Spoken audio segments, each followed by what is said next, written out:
ચૈતર અને ગોપાલ અત્યારે સુપરસ્ટાર છે, એમાં તો કોઈ સંદેહ નથી. અને જનતાની વચાળે જ રહેવા વાળા માણસો છે. એ ડિપ્લોમેટિક લેંગ્વેજમાં વાત નથી કરતા.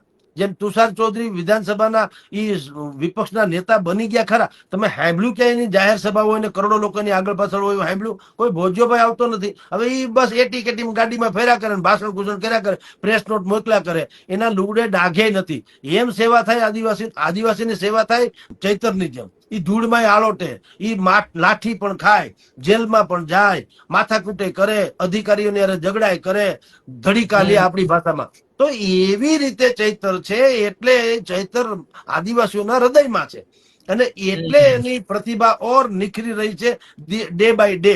હવે એની નોંધ સ્વાભાવિક જ ભારતીય જનતા પાર્ટીને શું છે અહીંના ગુજરાત એકમને, કારણ કે મોદી સાહેબ અહીંયા છે નહીં અને અમિત શાહ પણ નથી.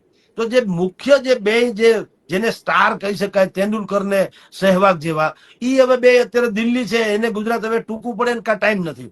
તો અહીંયા ગુજરાતમાં એવો કોઈ માણસ નથી જે ચૈતરના ધસમસતા પૂરને બિલકુલ આદેશ આપીને અટકાવી શકે. તો સવાલ એ છે કે બાકી એ જે અને છે એ પાછું ભગવાનની દયા છે, એને ટેકો દેવો પડે એમ છે. અહીંયા જે અત્યારે ભાજપમાં છે, હવે એ ટેકો દો તો હાલ એમ છે. એમાંય ભગવાનની દયા છે, કોઈમાં કઈ કાંદો કાઢ લેવા જેવો છે નહીં.